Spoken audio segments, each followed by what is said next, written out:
Good morning. 2-minute warning. Good morning. 2-minute warning. FXStreet, NFP, 221.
I'm excited. How about you?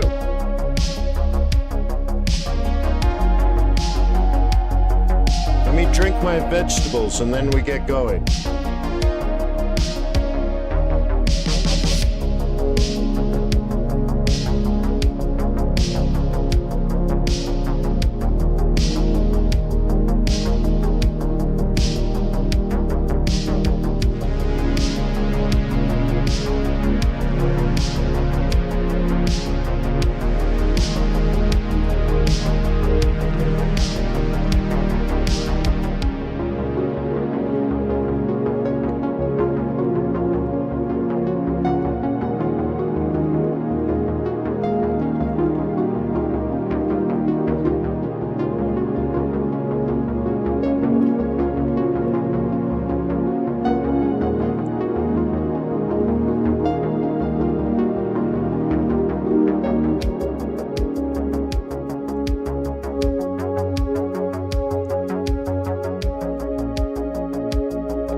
Good morning.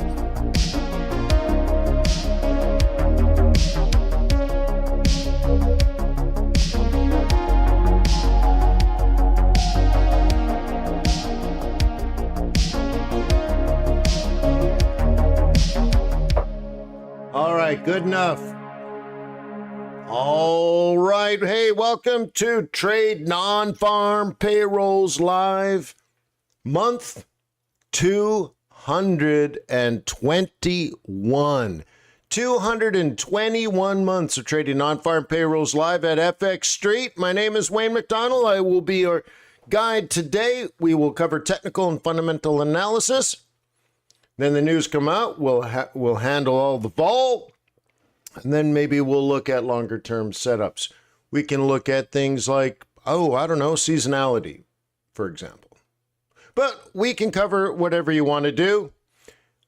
Okay, so this one webinar has been going for almost 19 years. So I have 21 years of full-time Forex trading experience. You can ask me a lot. I've been licensed and registered, so I know how to do all that kind of stuff. I have a undergraduate degree, a bachelor's degree in macroeconomics from Harvard, and a master's degree in financial management, also from Harvard. Studied cryptocurrencies at MIT under Gary Gensler, who now manages the SEC and regulates cryptocurrencies. And I did the algorithmic trading program at Oxford. Holy crap. So I can share. I'm here to share. So let me know how I can help. There's a lot of things we can do. Oh, and I also manage 4, sort of 4.5, but we'll say 4 endowments for charity. Yeah. So if you want to talk about portfolio construction and management and rebalancing and rotation, all that, well, I can talk about that too. Yeah, so neat. That's me. What you up to? What do you guys want to cover today? Technicals, fundamentals?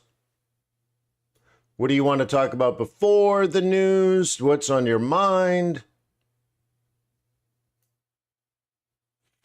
So taking a look, so this is TradeRs, and we're in one of the part of the fundamental section. It's actually a part of a new team we're developing for scalping. I'm creating a scalping team for people that love to sit on the 5-minute chart and trade all day, including news. I'm creating an entire team for that, which is kind of cool, and this will be part of that. So what we're looking at here is we can draw the following conclusions about the expected movement of Aussie dollar. Now, I can change the currency if you want, but of Aussie dollar based on the last 12 non-farm payroll events in the United States. If the number comes out less than 160,000, based on past performance, again, does not predict future results. Okay. Based on past performance, 100% chance the 2-hour will be up. So there'll be a bullish scalp.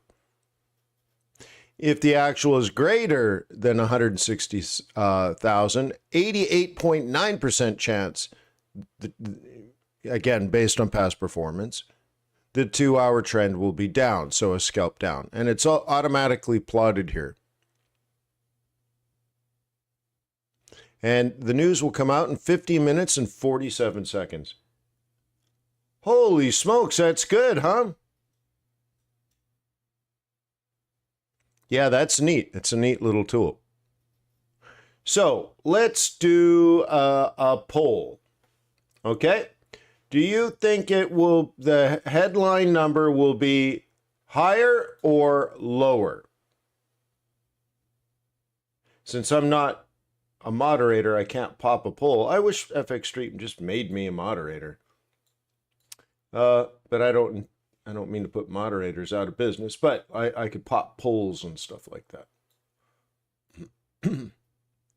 So what's your answer? What's your thought? Are we going to have greater or lower? Higher or lower?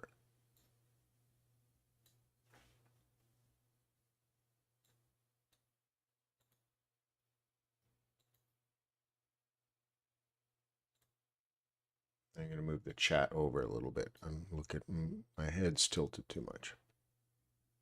Okay. While you're writing that, let me remind you that trading is risky, not appropriate for everyone. Your past performance, good or bad, is not necessarily indicative of future results. Please stay small, stay humble, focus on the long term. Never risk money you cannot afford to lose. Yes, Emil. I hope to get everything figured out, squared away with your account before Monday, okay? JP says higher with a higher revision. Eddie's higher. Okay. Yeah, higher. Ed and Eddie higher. And Jim says lower. Okay. Interesting. Your tools built different. Can you can you elaborate? All right, so most people think it's going to be greater than that. So let's highlight those events in the past. Okay, and you can see these are 15-minute candles, and this is the actual event. Okay, and so it's saying when the event comes out in the past, it's produced down. So this is developing, so it's drawing the candles live on that little chart. This is July 5th, 2024. Okay, it came out 206. Okay, so look, consensus and actual, so before and after. So in this case, in July, it came out greater than expected, and after 2 hours, the charts were lower than when the news came out. On June 7th, we expected 185. It came out 272, a differential of 87,000. The market dropped and 2 hours later closed lower. April 5th, 2024, we expected 200,000, came out 303, a differential of 103. The market dropped and 2 hours later closed lower. March 2008, it popped on the news. We thought 200, it came out 275, but immediately fell and 2 hours later closed lower. On February 2nd, 2024, we expected 180, came out 253, a massive differential of 173,000 jobs. The market dropped and 2 hours later closed lower. On December, sorry, I'm getting that butter in my throat again. All right, December 8th, 2023. We expected 180, came out 199. The market immediately dropped and 2 hours later closed lower. October 6, 2023. We expected 170,000, came out 336, 166,000 differential. Immediately dropped, closed lower 2 hours later. September 1st, 2023, we expected 170, came out 187. The market popped up and 2 hours later closed lower. Holy smokes, isn't that awesome?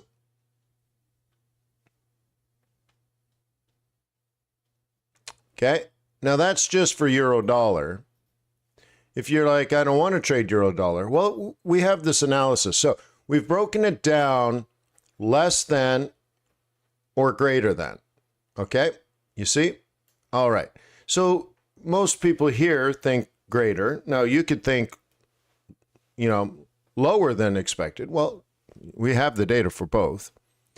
But what you want to look at is the time frame. So not only are we looking at non-farm payrolls going back years, analyzing before and after, right? But hey, we can look at multiple time frames, 2 hours, okay, 4 hours, 12 hours, okay, up to 48 hours after the news. Okay, that's really cool. So we're not only just looking at those events and the differential between the expected and unexpected and the directional of the response, but we're breaking that down for every dollar pair on multiple time frames. And what we're doing is looking for volatility, okay? And we're looking for patterns. Is there a pattern in the response, yes or no? Excuse me. So that we can find consistency.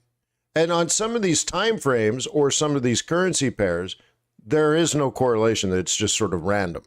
So we want to get rid of that stuff. So what we're looking at here is I randomly picked Aussie dollar because it was the first one. There's a scalp and a day trade and a swing trade. Euro dollar scalp. Okay. Okay. Look, we have a 4-hour move and a 12-hour move, but not a 48. Okay. So scalp, day trade, swing, scalp, spot, day trade, scalp, spot, swing, scalp, day. So Kiwi dollar, not as many reliable opportunities. USD CAD, scalp, spot, day, and swing. Okay, USD CAD seems to move okay. Now that is probably because very often, not always, but very often, Canadian jobs report come out this time. USD Swiss franc, there's a scalp and nothing else. Good to know, right? Isn't it good to know, like the other time frames on USD Swiss franc just don't have a reliable pattern? Okay. And USD yen is okay. It's okay. So USD CAD would be something that you might want to pick on. But then you might also want to have, look at your bias or your fund. Let's say if you're right and this number comes out greater than expected, USD CAD goes up. Are you already a bear on CAD or are you a bull on CAD?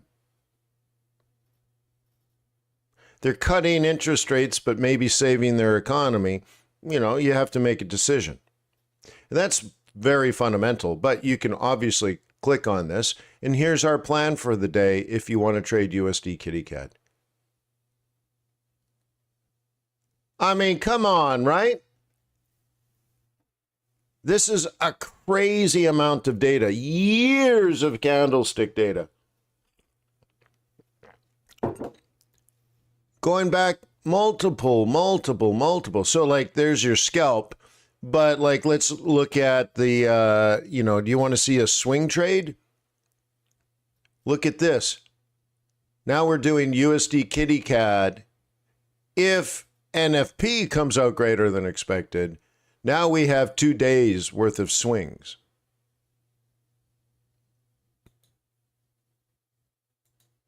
I mean, it's beautiful, huh? And you're like, okay, now show me the greater than scenarios for swing trading. So imagine now we have hourly candlestick data going out 2 days. So before and after. So every one of these charts is 4 days worth of data, and we have them on demand. This is what happened July 5th. We got an upward swing on USD CAD when greater than expected. Okay. June 7th. Okay. 2 days before, NFP comes out, green candle, and it continued for 2 days. Okay. Down. NFP came out March of 2024. It popped and continued for 2 days. Okay. USD CAD on February. Okay. It was choppy. It was range bound. NFP came out. Okay, greater than expected, bullish engulfing candle, and it continued for 2 days. Okay, these are 200 pip moves, guys. And look, whoa, all over the place. But it did close technically higher, at least we know it. And then way back September 1st, okay, so 1 year ago, okay, we expected 170, came out 187. US dollar got strong against the Canadian dollar. It on the news scalp, but then continued for 2 days. And it seems like very often, but not always, very often, you can let your winners run on that. So now some of you might be scalping the news and you're like, hey man, I want to pick up 20 pips. Okay, you can pick up 20 pips, but the problem is you don't know that it's worth 200.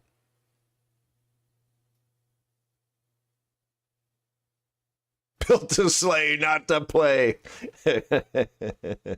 That's pretty funny, Cody. I'm built to slay. Why, like Santa Claus? we slay like reindeer. Yeah, we got to keep it family friendly, right, Cody? We slay like reindeer. Make your nose glue. Yeah. Anyways. So that's cool, right? I mean, come on.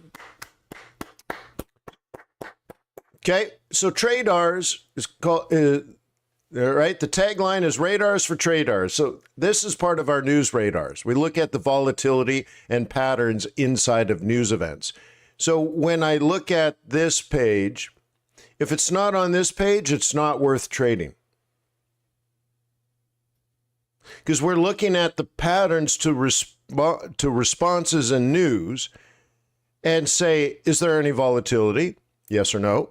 The second thing is, if there's volatility on the news, are there reliable patterns on any of the dollar pairs on any of the time frames? And 95% of the time, the answer to that is no. They might move the market. Maybe they don't move the market. But even if they move the market, if you don't have a reliable pattern in the way that it moves, now you have randomness, and it's an opportunity and a threat. Well, I don't like that. That's a 50-50. So like when you look at our calendar, our calendar is pathetic compared to FXStreet's calendar. So bravo, FXStreet. This is the one I have. Maybe I'd rather have the FXStreet calendar. Maybe I should talk to them about that. Okay, so look at all the news events. Okay, look at all the news events. Now, they might add grease to the skids. They might help the market move along and do what it's doing. But the opportunities are here. And not only do we know there's a reliable pattern in 37 minutes, but we know on what currency pairs in response to the actual news and the direction and the probability of the direction based on past performance. So, like, this is crazy amazing. Okay. Oh, by the way, if you're worried about missing IV PMI later for Canada, check this out. Okay. Let me just show you how to do this. Okay, let's look at a day trade. So we'll just, why not, just for fun, pick USD Kitty Cat. Okay. Okay, do we want that one? Why not?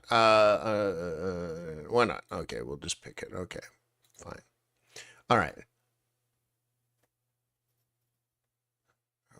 Could we even go out a little further out? Let's try to, should we do the 2-dayer?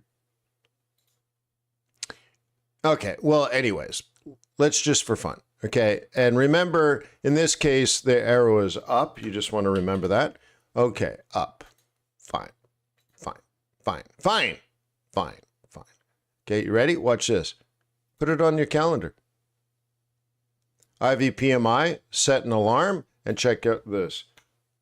Leave yourself a note. Remember I said the arrow's up? Up. Now you can put it in your calendar. Ha, ha, ha. Oh, what? What? All right, let's do some fundies. We can do some technicals. We got time, man. We got time.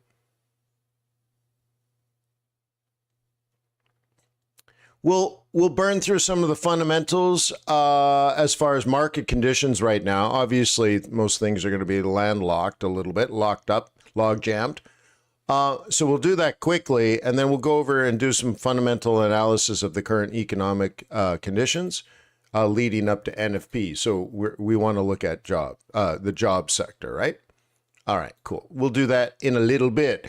All right, yields are way, way, way down. That is so good. So yields dropped yesterday 1%. Awesome. Oil still below 70. Oh, excuse me. I drank all those vegetables. Wowzer. Liquid vegetables. Yeah. Gold still stuck. S&P 500 still bearish.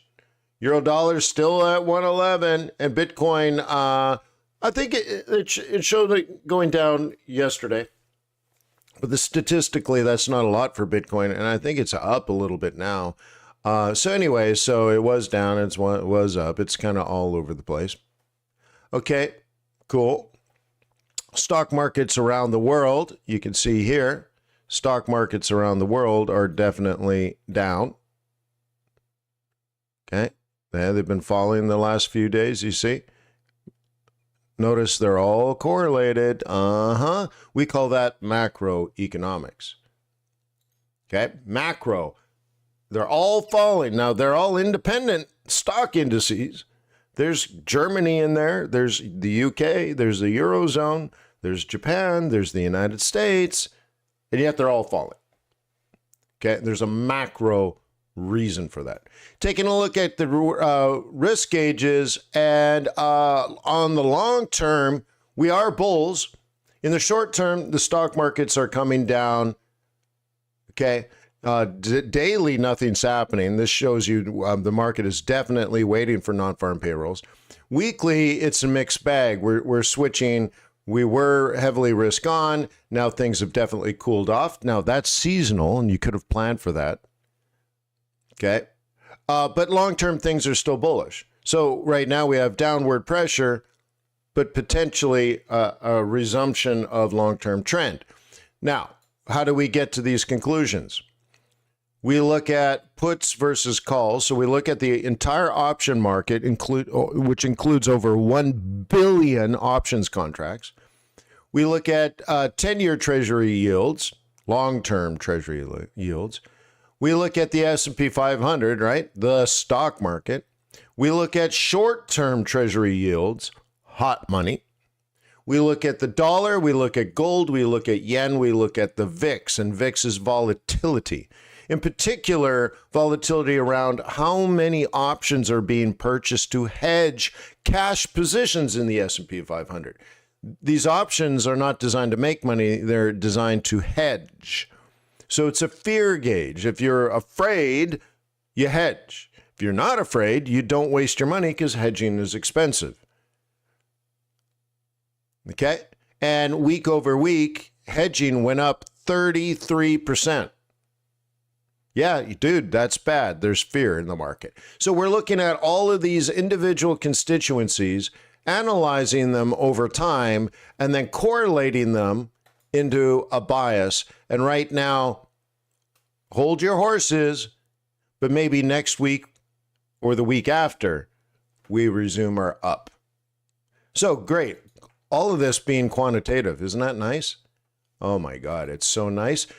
The way you need to think about this is it identifies an underlying intrinsic trend. Okay? So what does that mean? If you're an astrophysicist, you want to study black holes. The problem is you can't see a black hole. You cannot directly observe a black hole. So the only way you can observe it is through observations of other things, like the bending of light around a singularity. And you say, well, the only thing that bends light is a black hole, so that singularity is a black hole. So you can't see the black hole, but you can see the light bending. Okay? All right. So you cannot see the underlying intrinsic trend. You might see something that is strong or weak, but you don't know if there's an underlying intrinsic trend. Okay? This means the entire global financial system.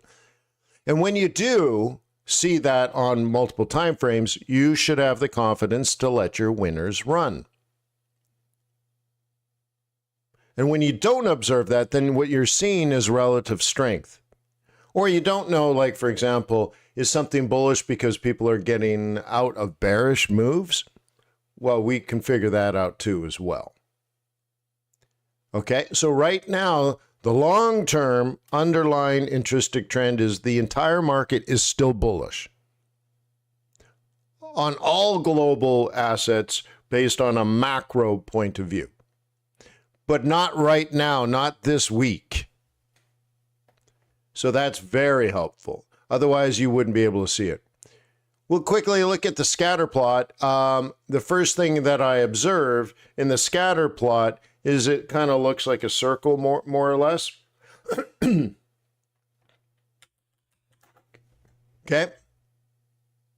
And that means there's no directional move. Now, this is very sensitive. This is happening right now.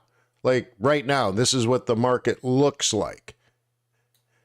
Okay. That's what the market looks like, and there's no trend. Okay, so I'd say I'd look at this, and most things are in here, and it's non-directional. Now, Nikkei is down, and we expect that, but not down by much.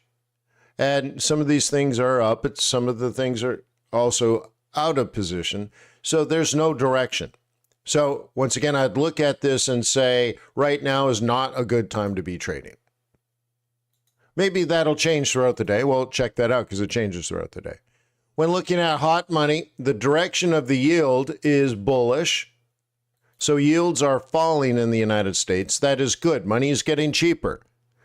The best way of thinking about this is, well, businesses have to borrow money, right? It's just a normal part of business. So borrowing costs are down. That makes them more profitable. That's good. So the stock market goes up. It's like if your mortgage or your rent got cheaper and cheaper month after month after month, you're happy. You're like, wait, my rent is $100 cheaper this month than last month? And your landlord is like, yeah, I lowered your rent. Oh, well, that's good. Now we're going to Applebee's, right? Yeah. Cool. So anyways, yields down, risk on. That's good. We can look at the options market.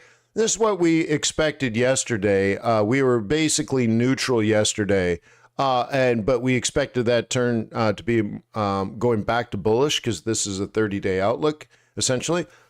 And so we had a period of paring back and then reloading. So again, this is looking at 1 billion options contracts. And yesterday, they were a little more bullish. Good. We're not freaking out. Good. So that's good. That's fine. When we organize things week over week, we can look at our hot list. Best performing asset to the upside was gold, followed by pound Aussie, euro Aussie. Pound Kiwi, euro Kiwi. Wow. So obviously, Aussie and Kiwi, so Asia Pacific currencies got slammed. Okay. And CAD was weak versus here, but not across the board. So anyways, there's some weakness here. So week over week, even Canada got punched around a little bit. So commodity currencies coming down, which is interesting, huh? Because gold tried to keep its head high. So did copper. But here's the thing. Not by much. That's a week, bro. Not even 1% for the week. So this was a consolidation week. Now, what got hurt? Oil has come down hard, 8.5%. Bitcoin down 5%, huh? Nikkei down 6%. NASDAQ down 3%. Treasury yields, yay! Treasury yields came down, so that's good. Okay, Russell's down hard. DAX is down hard. FTSE's down hard. S&P 500 down hard. Okay, look. CAD yen down, pound yen down, euro yen down, Swiss yen down, Kiwi yen down. What do you think of it, the correlation is? Aussie yen down, stock market's down, yen's down. Emerald says market is tricky right now. Well, you need to be looking at this and say, should you even be trading? And if you are trading, are you trading normally? Or are you picking a direction like short-term risk off, right? Big perms would say, yeah, just sell all the yen pairs. Easy. But if you're not doing that, what are you doing? Well, you might be doing something different. And if whatever you're doing, you should say, well, maybe my lot size should be smaller. Because clearly, just like, dude, you can spend 12 seconds and know what your temperament should be towards the market. Check this out. Okay, should you be trading hard right now? Big lot sizes, trying to get rich? No. But you know, a lot of people just don't know this stuff.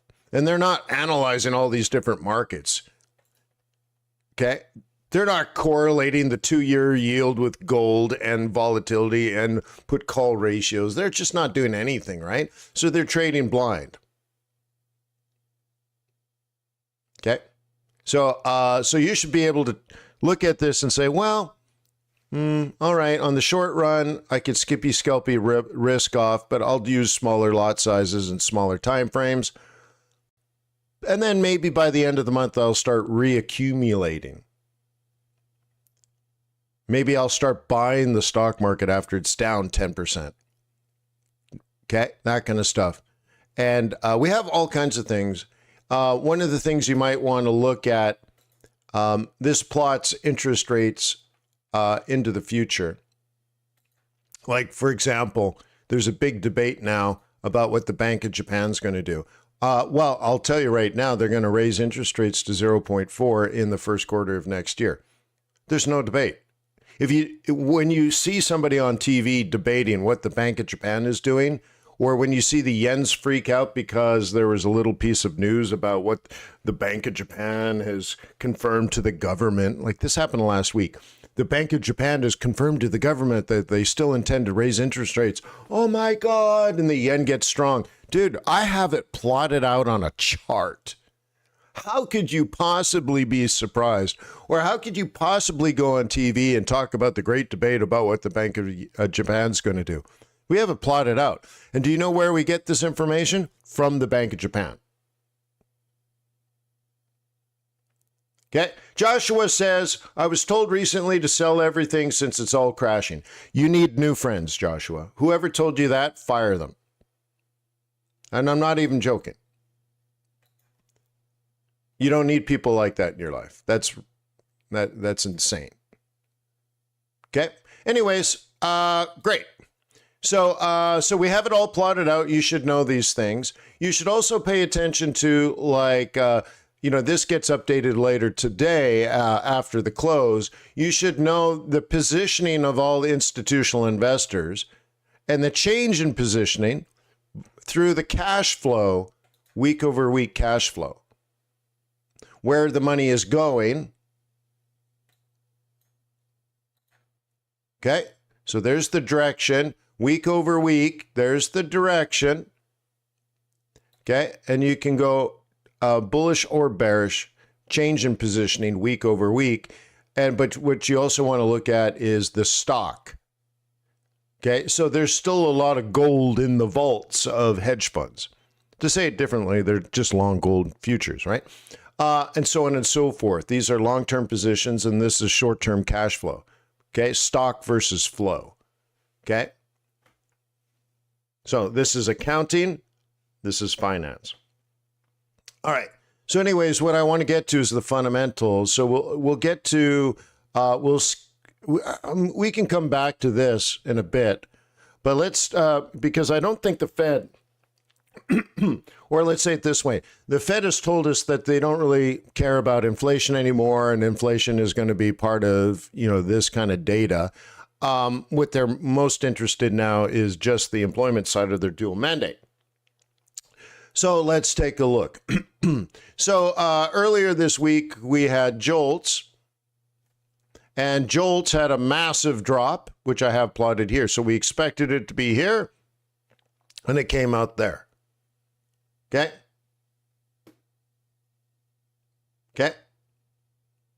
Okay. Joshua, oh my God. All right, maybe they're good people and they have good intention. Please just, yeah. I mean, dude, whatever, dude. You do you, my friend. I'd rather teach you how to make informed decisions. So I'd rather teach you, maybe in 2 or 3 years, you can teach your friends. Okay, but whatever. All right. So, but notice that this is actually a database, and we can manipulate this information. Isn't that nice? So the direction of JOLTS is down, which is good. The Fed is looking for that. So now that we're well below 8, okay, well below 8, the Fed is allowed under their own terms, we'll say, to cut interest rates. Yeah, this is favorable to the idea of the Fed wanting to cut interest rates. Okay? Okay? Oh, Empower, you want me to make decisions for you? Pay me money. All right. All right. So that's that. So that's good. That's favorable. Okay, we had claims come out. And let's go back a little bit here, or maybe more than a little bit. Let's manipulate this 90 months. And we'll see. That's a lot of months. I might have pushed that a little too hard, huh? All right. So anyways, claims quite stable. Going back to 2019, I don't even know. Is that 90 months? I don't think so. But going back all this time, okay, we have above average claims, weekly jobless claims. The Fed wants to see this rising, and rising moderately. Now you can see it's rising, and we peaked out not long ago, okay? Peaked out at an old high, and hasn't been that high for a bit, huh? So let's go back to like 90 weeks. Okay, and you can see it's interesting. This is the opposite of what the Fed would be expecting. So let's go back, Can we even go back? Let's go back 90 days, huh? And you can see 243, then it came all the way down, 239, 245, 235, 250, blah, blah, blah, blah. And our average is 235. And it's been slow. Like the Fed would have thought this would have been like 255 by now. So this is not cooperating with what the Fed wants, right? We really should be 250, and we're thinking average is 235, and that's consensus now, like 230-ish. Okay, 230-ish, but it's not trending higher. So that doesn't really support a Fed cut. That's how you look at that. What else is going on? Well, we can look at unemployment rate. I believe consensus is this goes up. Now this is the trend. Okay, great. And we're well above 4.0. We were stuck below 4.0 for quite some time. Now we're trending up, up, up, up, up.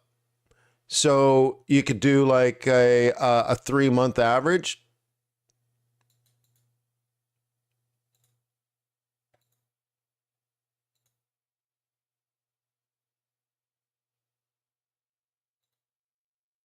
See the blue line up there? It's calculating.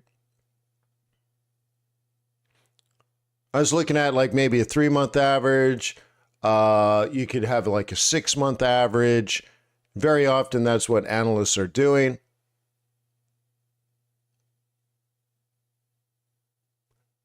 It's like, nobody has asked me this before.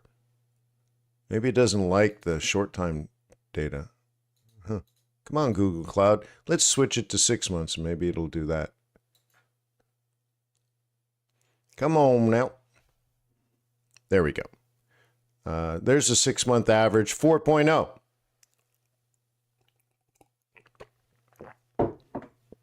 But the thing is, this is just a percentage, right? So I think many believe we're going to be over 4.3 or print another 4.3. As long as it's 4.3 or higher, the Fed could cut interest rates. Now, if it jumped to 4.7, oh my God, then the market's going to respond and say, all right, the Fed has to cut 50 basis points. But if it just comes out 4.3, 4.4, it's all good. Right? And if it drops the other way, then the Fed can't cut because they won't have the dual mandate part. Yeah, interesting, right? By the way, I hope you appreciate that this is a live database and you can go through and do your research. Okay? This is part of the fundamentals radar. So we looked at the news radars, which is, right, looking at the volatility of news events. Okay? Now we're doing a fundamental radar, and we're doing all our economic and macroeconomic research that creates biases. And then we can look at our technical radars too. Okay? So why don't we just skip wages and go straight into NFP? Okay? And well, what the Fed wants to see is a lower and lower and lower NFP. Okay? A low NFP allows the Fed to cut. An extremely low NFP will be interpreted that the cut will be 50 basis points, but not 25. Looking back 6 months, okay? Today, 6 months, apply.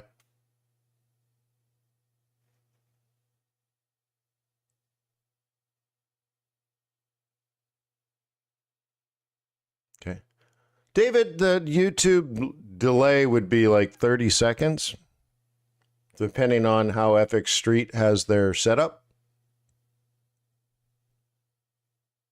Yeah. Oh, and you responded to me in like 5 seconds. So there seems to be almost no delay. Richard says ADP told us that jobs will probably come in lower. There is no correlation with that, so be careful with the thought. Okay? Now, it makes sense what you're thinking, but I have had that studied before 2008, before the government really started getting in and manipulating our markets. When the government started manipulating our markets by buying trillions of dollars of bonds, and creating like a risk on or a Bernanke put, all that kind of stuff, then the correlations changed because, well, the government was printing free money. It changes things, right? So when that happened, correlation occurred. So ADP would be up, NFP would be up, but that's because the government was pumping trillions of dollars into the economy. It wasn't the correlation, it was the trillions of dollars being pumped into the economy. That will push everything up. A rising tide raises all ships. All right, great. But before that, I had a study done, and we looked at the correlation going back years and years and years between ADP and NFP. There was no positive correlation. There was no negative correlation. Okay? So be careful with the thought. And yes, you do hear people on TV say it all the time. It's because they haven't commissioned quantitative research to confirm or deny their hypotheses. They just speak their guess. Well, I don't do that. Okay? All right. So anyways, look, a lower number is what the market is expecting. $1.50 or lower would probably create some risk on. A really low number is scary because at first you'll get a risk on, and then people are like, wait, what? Maybe we're already in recession, and then it would probably collapse on you guys. Whatever trade you'd get, let's say NFP comes out 55,000. Oh my God, right? So the first thing is the Fed's going to cut 50 basis points. And you get a massive market reaction. And then the other half of the market will say, oh, but wait, that means the SOM rule, which was triggered last month, is correct. We're already in recession. The Fed is already too late. Hard landing. Oh my God. And then you are going to get run over like a loaded freight train. Lying like you never came, feeling like space bread one more time tonight. Yeah. So be careful what you hope for. Okay. But $1.50 would be fine. Fed can cut. It's not the end of the world. But don't forget, we got the SOM rule cut. I did a special video on it. All right. The SOM rule was triggered. So now a terrible NFP would confirm the SOM rule that we're already in recession. I hope you saw the special video. I did it the moment it happened. Yeah. Yeah, and the revisions are important. So, like, that's why I have them here, right? Notice, like, revision lower, revision lower, revision lower. Yeah. Okay. Yeah. So, yeah. Okay. This is the differential, the trend in the differential.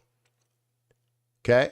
It's the actual headline minus the forecast. Okay. And you start pumping things out like, so we have these, right? Getting plotted out. Cool, right?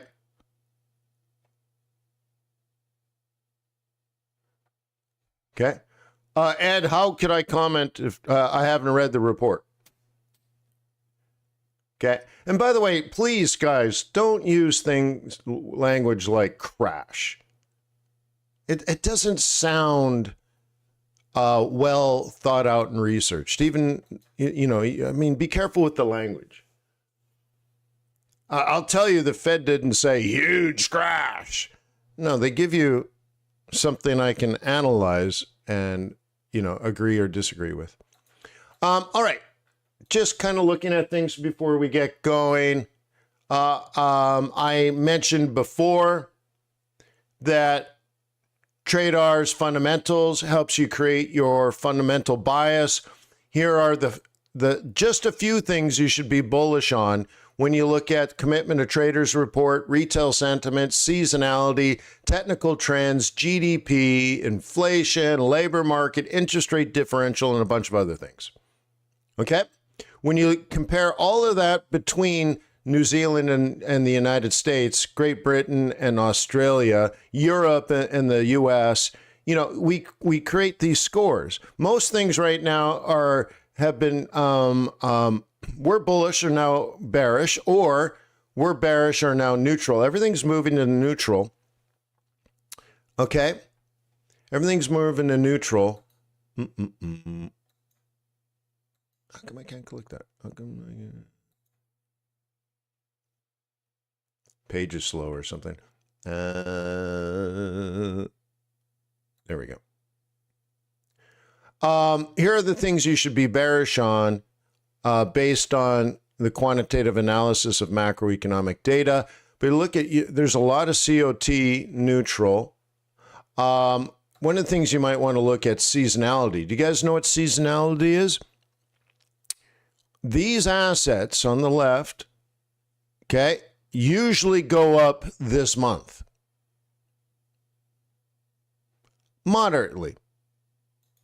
Now, when I flip this, these things on the, okay, so like the stock market in the UK, the United States, Japan, US, Bitcoin, DAX, which is stock market Germany, Dow, okay, gold. These things usually fall and fall hard in the month of September. Wait, what? Yeah.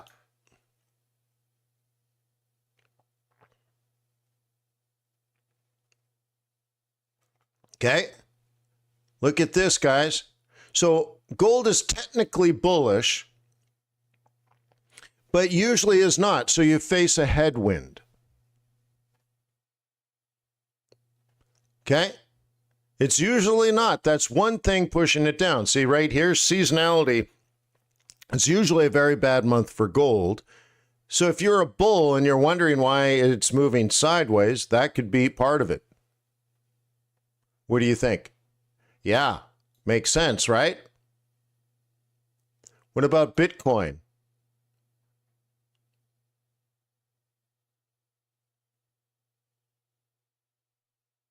Okay. September is usually a very bad month for Bitcoin. Okay. We see it right here.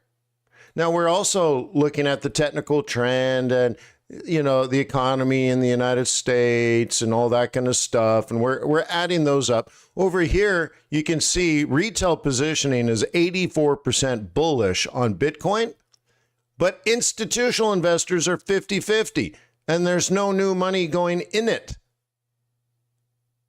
And if anything, it's gone from bullish to more bearish. It was bullish, now neutral. And and we're projected Bitcoin going down to 52 by the end of the week. Oh my God, you don't have this information? How do you trade, bro? We can look at, okay. We can look at Forex. Okay.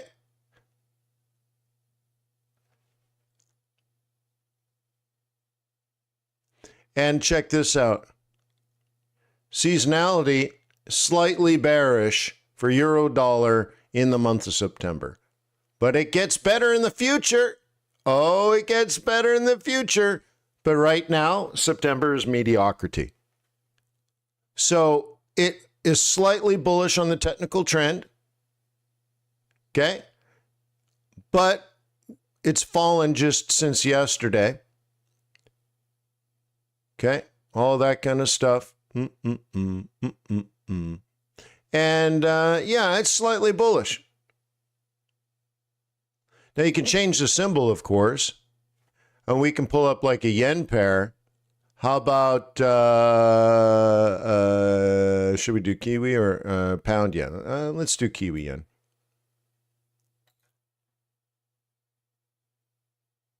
Okay. I can tell it's neutral already. Okay. Technical trend is down. Seasonality is usually down. So you might say, how come Kiwi yen is down? Well, just straight up, right off the bat. Oh, we're running out of time, huh? Check this out. Yeah, it's usually down, but followed by a big up. Yeah. All right. Yeah, let's get back to the news. And if you want, after the news, we can do some technicals. What does that look like? That's what it looks like. Let me check my settings. Do I have everything turned on? I'll put everything on. We'll go over that later. So I have technical analysis on 7,500 charts, Forex, crypto, stocks, Visa, Netflix, Amazon in play, commodities, gold, oil, silver, stock indices around the world. I got it all, baby. Cool. And out of respect for FX Street, let's use their calendar because they have a great calendar. The best, in fact. Nothing is better than FX Street calendar. Okay. There's your kitty cat jobs. Okay. Rolling, rolling, rolling. You guys excited?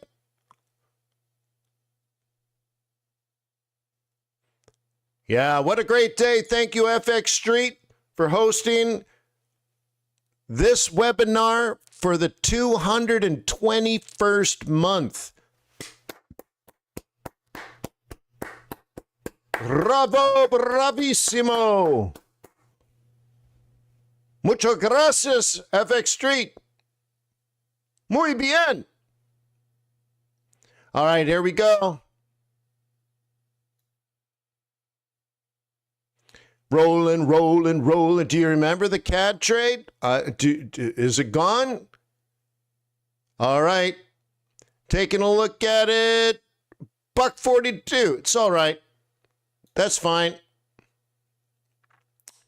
$1.42, perfectly fine. What else is going on? 4.2. Okay, that's perfectly fine. It's a drop, though, right? Or in this case, a rise. A rise. Okay. Okay. I think we can live with that. We'll probably talk about that later. Average hours. It's okay. Earnings. Okay. 3.8. That's fine. Look at the unemployment rate in Canada, 6.6. Oh my God, they got to keep cutting. Come on, Canada, I'm cheering for you. Huh? I'm cheering for you, eh? All right. So here's the buy a dip type trade. Plan A is already in play. Plan B looks like that's in play. Let's move over. Remember, euro dollar wasn't that great to be trading on this particular news event. So we can, I think we looked at USD kitty cat as being better. I got a blank slate for you, baby. All right. Looks like everything's okay. That's what you would expect. We'll look at, okay. Yeah, just kicking off the moving averages. Okay. A big perm caught the USD yen. Yeah. Hey, man. Congrats. Okay, cool. So we just hit daily targets. So be careful with that. Okay. Be careful with that. Now, the next thing would be, what are you going to do on Monday? And that's how I would look at that. Okay. So we just hit targets. Done. That's your scalp.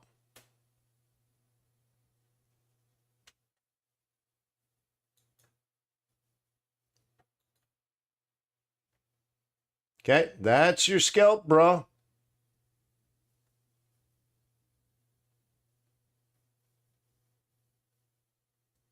Okay, cool. So remember what I told you. Now, if you're going to use TradeRs and use this tool, it's helpful. Okay, if actual is less than expected, Aussie dollar up, 100% chance. Euro dollar up, pound dollar up, Kiwi dollar up, USD CAD down, USD Swiss franc down, USD yen down. Look at that, bro. Look at this scalp.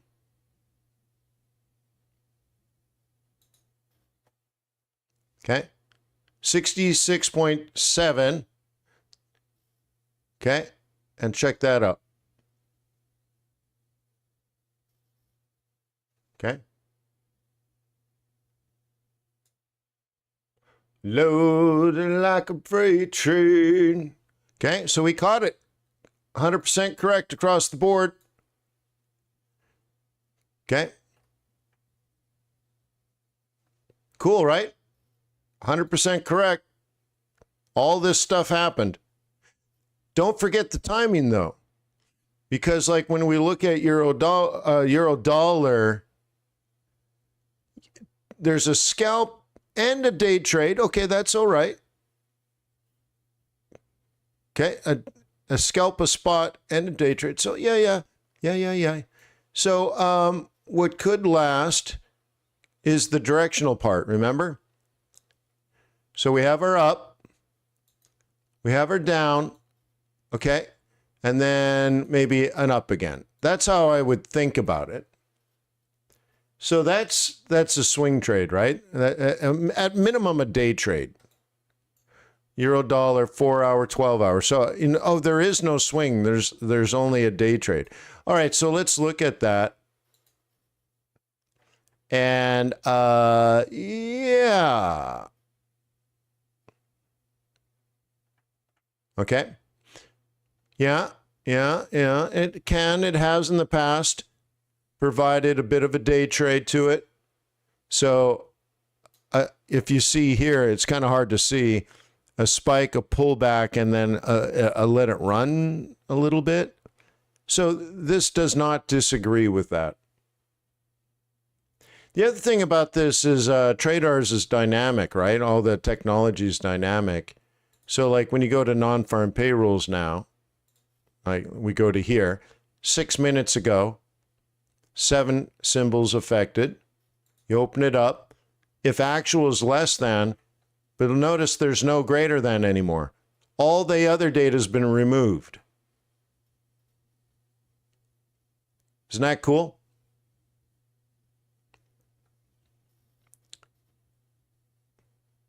So anyways, yeah. Look at it on a smaller time frame. Okay, you've already had a down. Did we get to a roll reversal? No, not quite. You'd have to be pretty aggressive. What I've taught over the years is you can also look for fib pullbacks and stuff off the news. It's a 382. Okay, but we've seen in the past that that this can fizzle out fairly quickly, because we already knew the Fed was going to cut.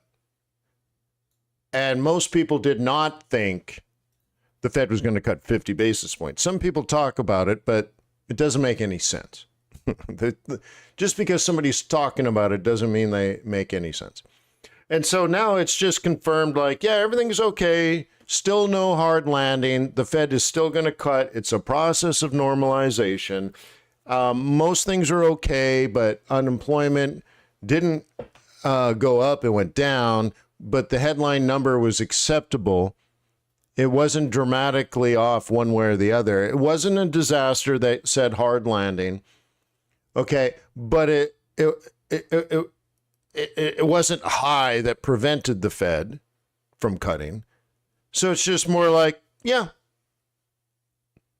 So all it will do is confirm, like, yeah, the Fed's going to cut. It's going to be okay.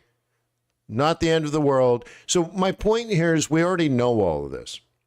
So what would make the euro dollar go up 300 pips? Well, that the Fed would have to cut 50 basis points because things were so bad, but then there's a double-edged sword to that. So all of this is confirmed what we already know. That's why I'm like, when we hit target here, it's quite important. Like, what's going to make it go higher than the logical move? Okay, I plotted this out yesterday. 111.46.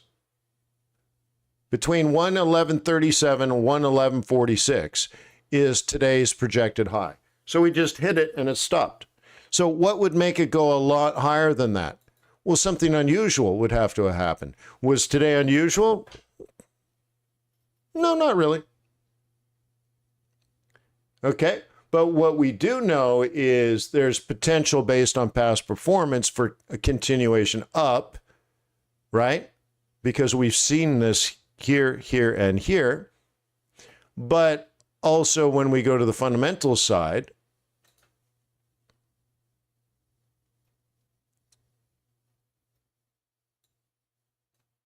we can go to our risk gauges, right? Okay, look at this. We got a little tick risk on. Okay, if your risk on euro dollar is up. Okay. So your fundamental bias could be up.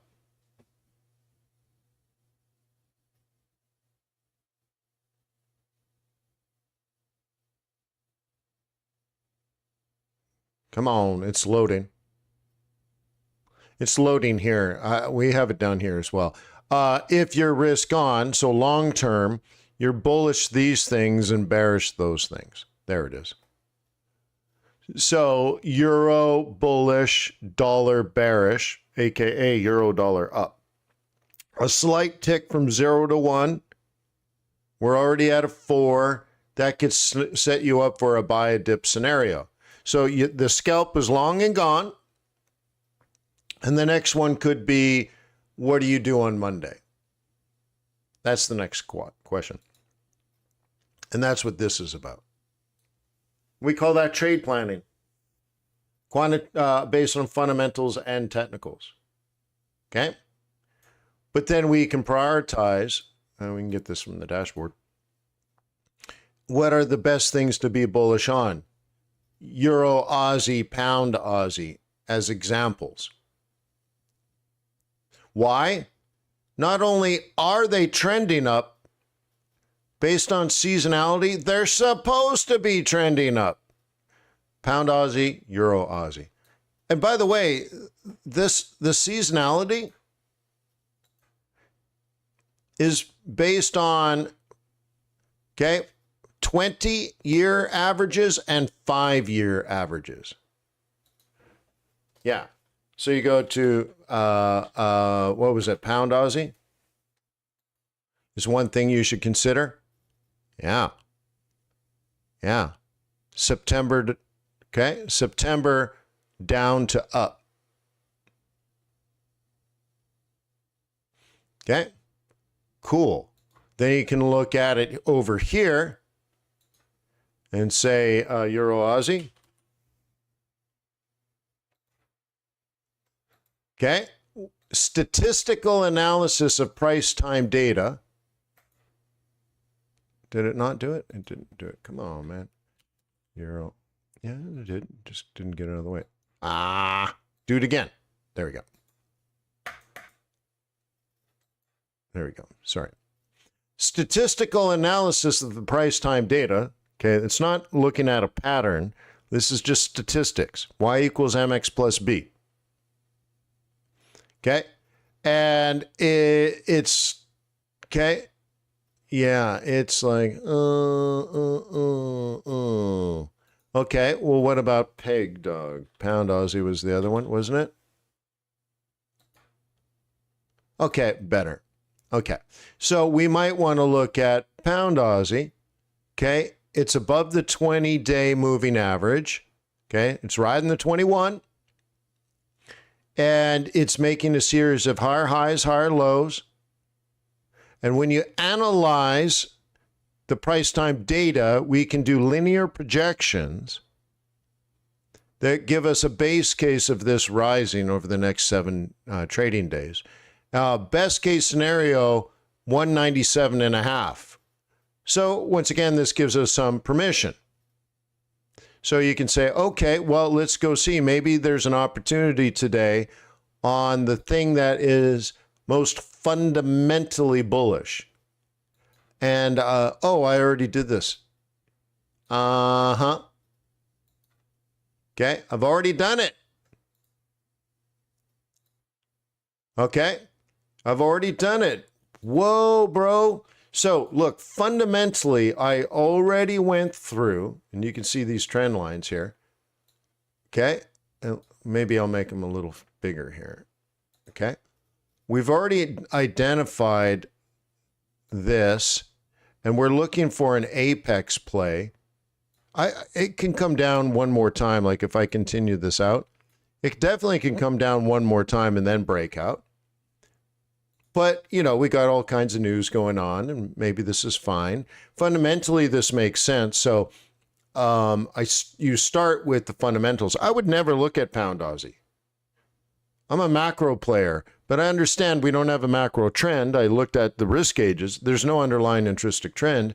But if I had to pick something, pound Aussie if you look at pound Aussie this month, the month of September, if you looked at the last 20 Septembers in a row, and then the last 10 Septembers in a row, and the last 5 Septembers in a row, the numbers suggest most of the time this goes up in September. So I'm like, yeah, cool. Let's start there. What's going on in Australia? Oh, well, you know, they're getting crushed by a lack of economic progress by China, and they're not buying iron ore and coal from Australia. Okay. I also read all the economic reports there. They're kind of stuck between a rock and a hard place. The economy is slowing down, but inflation's still high, and they can't change interest rates and whatever. What's going on with Great Britain? Well, if you look at the ISM, they're just smoking hot on fire right now. So I'm like, okay, I could thread together some sort of logic. When you do comparative analysis, the score is positive, leaning towards pound, but in particular, September is usually up. So I'm like, okay, well, if there's a bullish trade plan, I can consider that. All right, so then I look at it, is there a bullish trading plan? Well, we have a higher high, so what do? I like to look left. Okay, look left, and I want to buy a dip. I've already identified those two prices. They're also Fibonacci. Great, whatever. Cool. So the next thing is buy a dip. It's already dipped. It's kicked off the moving average, and it's given us an opportunity. And now I think it could probably move this way, at least to this level of resistance, maybe higher. Oh, look, I got those marked out too. They also happen to be Fibonacci extensions. And to get here, you kick off a 382. Oh my God, it's already kicked off a 382. But how did I find the triangle wedge? Well, I started with the fundamentals, as I already told you. Okay, we looked at the fundamentals first, things like seasonality and comparative analysis.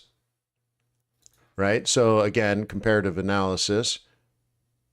Let me just show you how easy all of this is. Okay, Great British Pound versus the Australian dollar.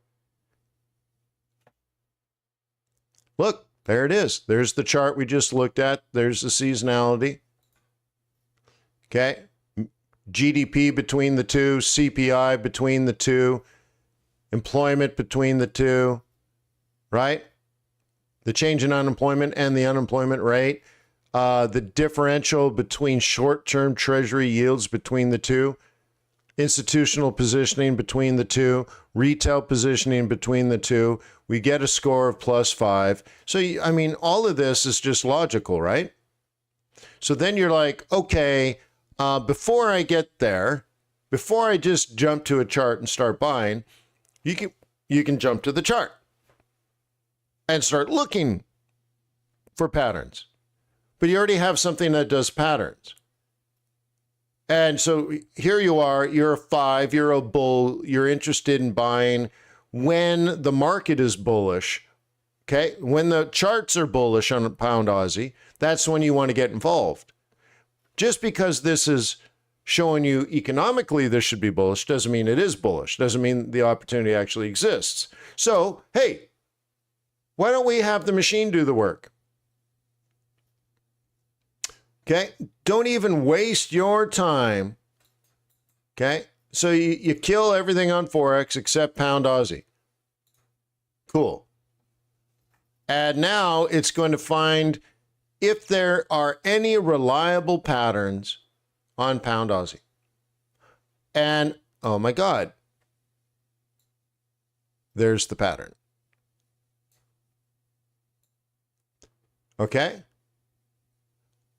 The difference, okay, the reason it's here is we were alerted to this. So I've already done all of this. I've already done all this work. We found pound Aussie fundamentally. Then we went to the technical radar and found this pattern on the long-term chart. And I just drew it here so you can see what it's doing. It's only looking at the shorter term here and now, so just the last couple of weeks. It's not looking at anything longer term. This isn't thinking fundamental now. This is just pure technicals. And so think about it this way. There are multiple time frames that traders watches. 15-minute chart, hourly chart, 4-hour chart, daily chart, okay? And it's looking for the 12 most reliable patterns. Great. If there's something else going on, we don't care. Because they're just not reliable, repeatable patterns. Maybe there's something going on, but if it's not reliable and repeatable, it's not worth our time or our money. So, 3 days ago, we were alerted to this. Great. We already fundamentally want to buy it, and it says, hey, here's a pennant breakout, which, if it happens, would become bullish. Okay. Is there anything on the 15? No. Is there anything on the hourly?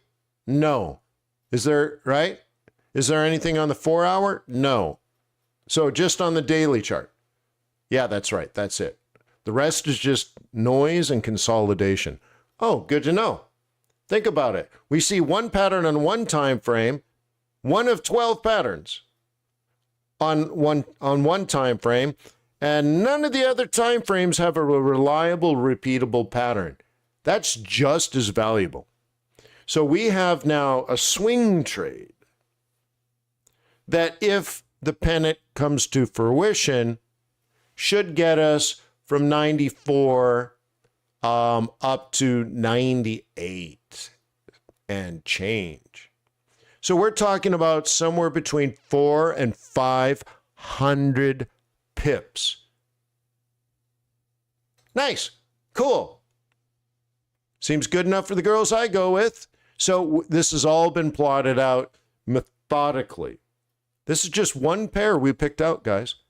We started fundamentally by doing comparative analysis between all the economies around the world and correlated them directionally so that we can quantitatively say we're bullish on pound Aussie, which includes 20 years of seasonal analysis to say this thing usually goes up in September. Maybe we should consider buying it. Is there anything else that confirms this? How about institutional positioning? That confirms it. What about the general economy in the UK versus the general economy in Australia? Favors going long this pair. Oh, nice. Now we have machines that have looked at Okay, just pound Aussie. Think about that. Look for did pattern recognition on the short, medium, and long-term charts for this, looking for reliable, repeatable patterns, and it only found one. Now, over time, what if you started to see a bullish move on pound Aussie 1 hour chart or 15-minute chart? Now it's moving. It's woken up. You've awakened the giant. But it would be confirming. Okay. Now, notice the target level is 98, but the suggestion based on the pattern, remember, it's not guessing, it's not trying to predict the future, it's saying this is a pennant forming. And if it comes to fruition, the pattern, that's all it is, pattern. The pattern is up. And then what's the normal way when you trade a pattern like this? What are the rules of engagement? It's not thinking, guys. It's just how you trade the patterns. So how about between that wick and that wick, right? That's one way. The other way is the distance, okay, is projected here.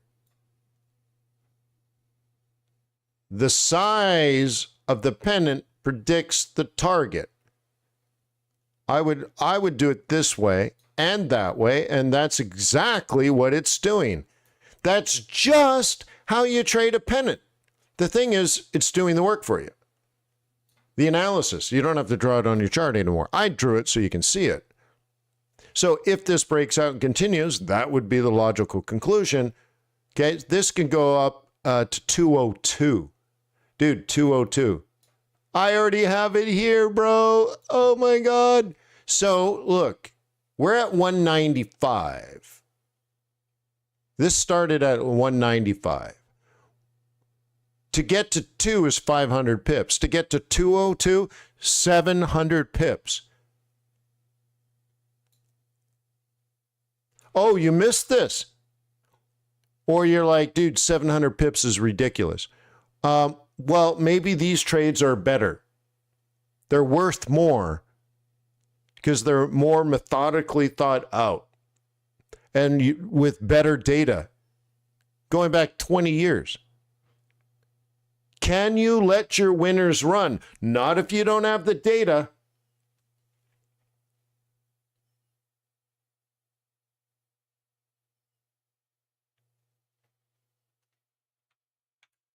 Wow, huh? And you're like, Wayne, this is really good, but I like all this stuff. But like things like fundamentals, I just don't understand. Like, I love the fundamentals that you're showing me, but I just don't have the background. I don't quite get it yet. Oh, you should take a course.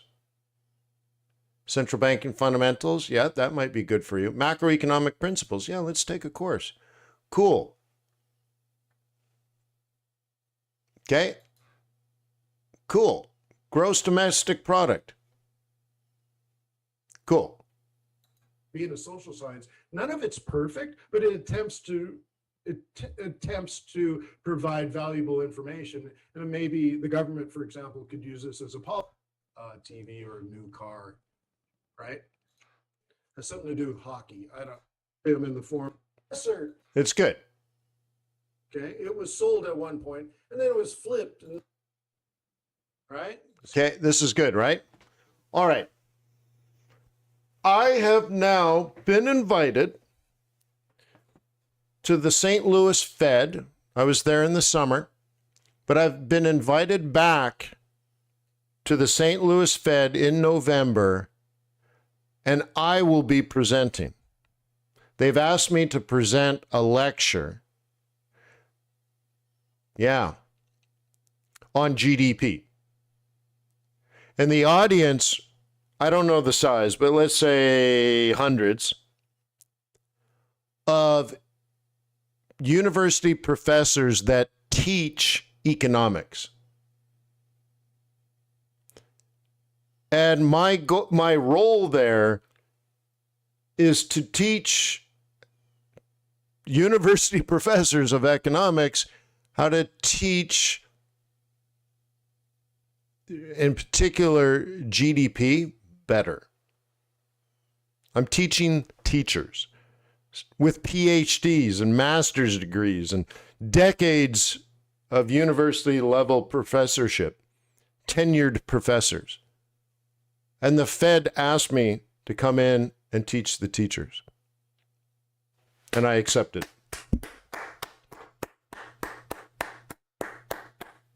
I am super happy about that. Okay? I am super happy about that. So I can do stuff like this, huh? Well, that's micro. But anyways, oh my God, I'm so happy. Oh my God. I'm presenting now. I'm teaching a course at the Fed. I mean, seriously. I am so super excited, super honored, super thrilled. Can't wait to do it.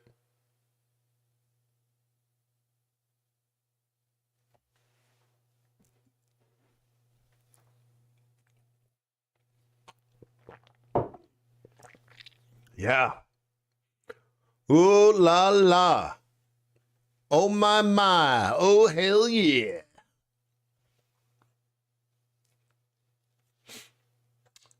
Cool. Yeah, I like this macroeconomic course. It's a good one.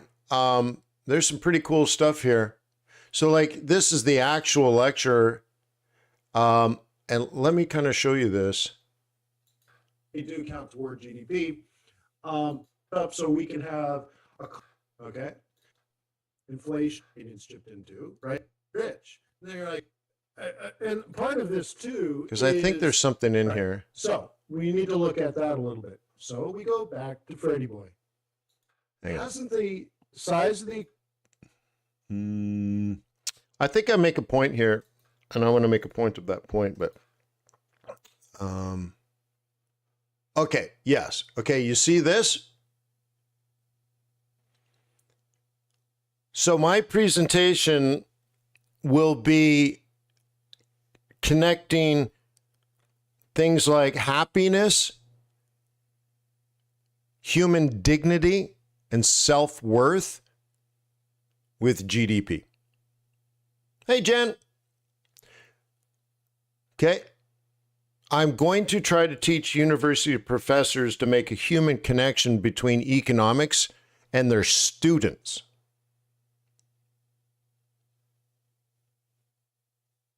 $88, Jan.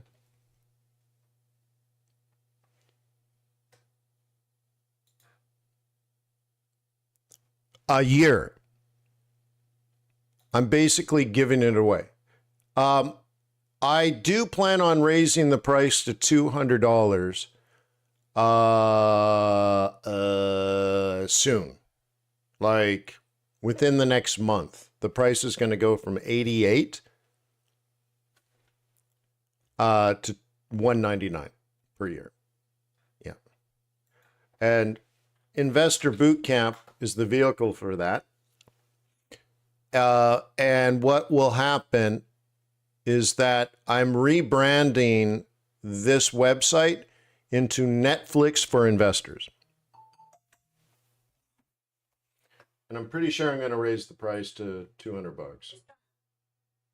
Hang on, somebody's at my front door.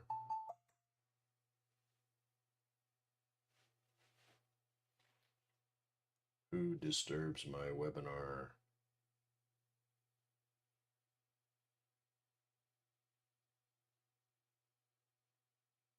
Oh, hang on. Hang on, guys, hang on. My car was delivered. Hey, I'm sorry. I gotta go. I'm sorry. I have to go. Yeah, there's a semi-truck in my front yard. Thank you, FX Street.